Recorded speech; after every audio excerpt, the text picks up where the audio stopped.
Hi, this is Stephanie Miller from The Stephanie Miller Show. Please enjoy this exclusive clip from my show on Political Voices Network. You said on Twitter, refusing to vote for Biden doesn't punish Biden, it punishes the people. Thank you. You're welcome.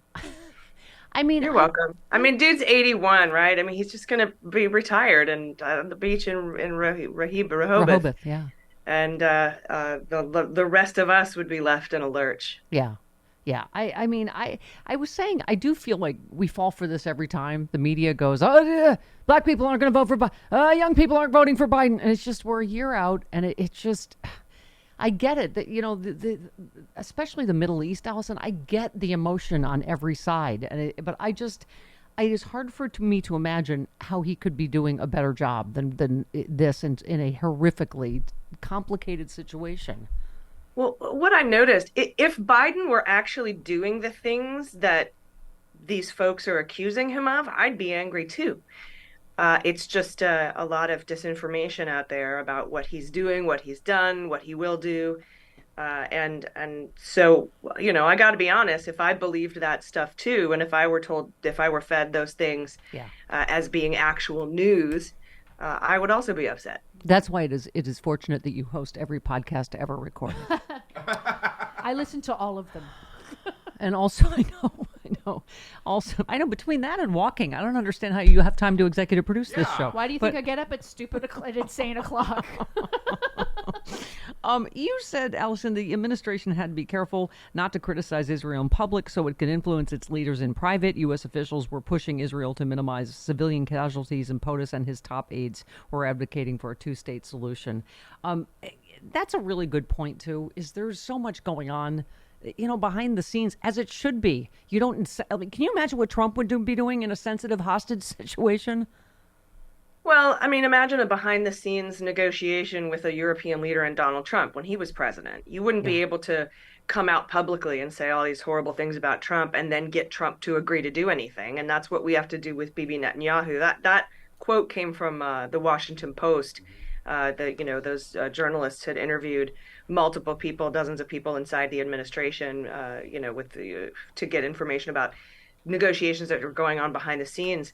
But we are dealing with Bibi Netanyahu, and Bibi Netanyahu, a person who is like Donald Trump.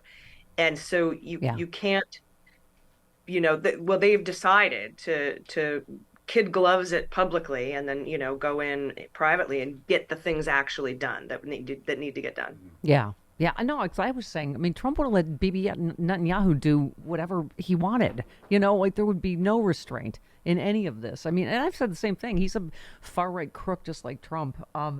By the way, to our point about third party, you quoted Mark Elias, who said, or retweeted him, excuse me. He said, let's be clear, a vote for no labels is a vote for Trump, a vote for Jill Stein is a vote for Trump, a vote for Cornel West is a vote for Trump, a vote for Robert Kennedy is a vote for Trump.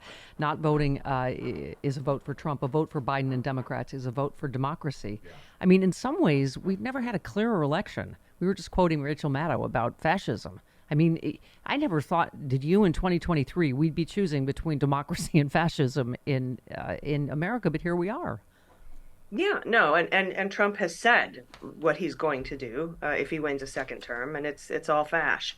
So, I'm not sure what else we're supposed to do with that information, but it does get tiresome, I know, for us to have to reteach everyone every 4 years that, if you don't show up to vote or if you vote third party, you are voting for Donald Trump. I don't know how many times we have to learn that lesson. I thought 2016 would be enough, but apparently not. Yeah. Rachel Maddow went on to say he has to save the world from the fascist, and he's using this terminology, which is overtly and obviously fascist callback language. Envy of the people, yeah, okay, but calling out the internal vermin that needs to be exterminated. He knows what he's doing.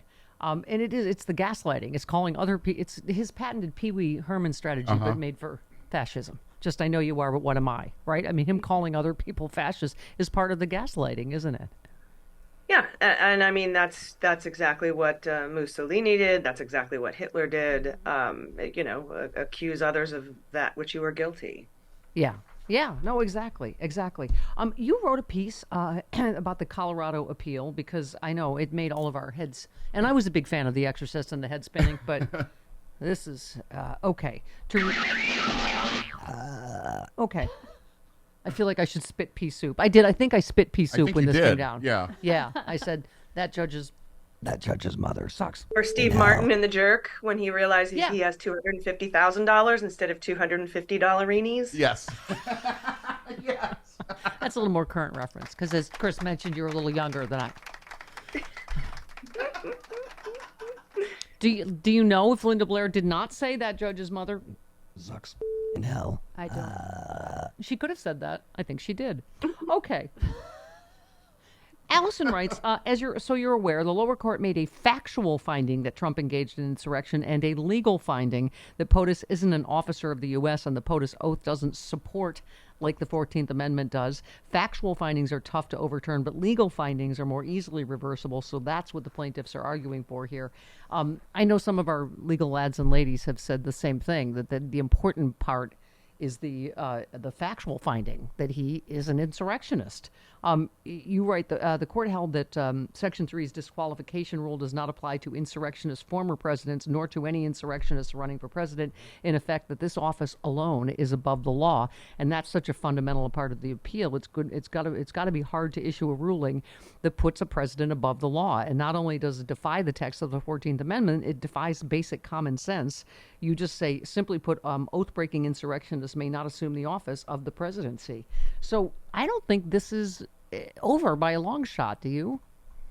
No, I really don't. And I was fortunate enough to speak to one of the plaintiff's attorneys. His name is Mario Nicholas, twice on the beans last week. And I was able to get my hands on his appeal to Colorado Supreme Court before it hit the public docket.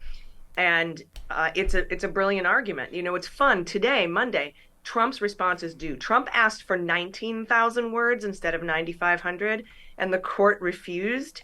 So he's going to have to pack into 9,500 words first his 11 issues. You remember how he came out and said he won. Yay, I get to be on the ballot. I won.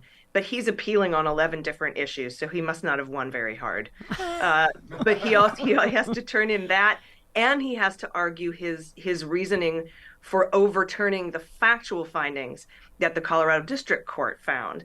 And he only has 9,500 words to do it. That's due today. It's going to be a big old mess, and I can't wait to read it and share it with everyone. Nerd. Okay. Nerd alert. You know, one of the things we talk about all the time is one of our biggest challenges, as usual, is going to be the media of every kind. You retweeted Univision anchor Jorge Ramos says Trump interview put in doubt the independence of our news department. And you said that in the meeting at Mar-a-Lago and canceling Biden ads and canceling the meeting with Biden's representative. But otherwise, yeah, no biggie. But again, the Hispanic vote is a big deal. And, you know, disinformation is once again going to be our biggest battle, isn't it? Fortunately, there was tons of Latino backlash for what Univision did. Yes. It's so much so that the guy who interviewed Trump, one of their head anchors, stepped down a couple of days later after all of this was revealed. So I was happy and glad to see the amount of backlash. Normally, stuff like that just gets let go. But the backlash was pretty intense. And so now Univision is up to their eyeballs in it. Yeah. Yeah, I mean, that's like I was saying, this whole, you know, storyline that this minority or that minority or whatever are not going to vote for Democrats or for Biden. I feel like it's like a Flintstones background that we see a different version of this story. Rock, tree, Right. yeah. Yeah. Well, that's all they do is they make it look like and make it seem like there's more of them than us so that we stay home. They do it with crowd sizes at rallies. They Photoshop the inauguration. They try to make it seem like they have a lot more fans and a lot more voters. You've heard them say over and over again, you're abandoning half of America. It's like 17% that are MAGA voters. They want to seem bigger than they are. Like my cat, when he gets scared, makes himself big and puffy. Sure. That's all. Yeah, like Chris's orange coat. Yeah. Like Chris's orange coat. It's a yellow coat. Super orange.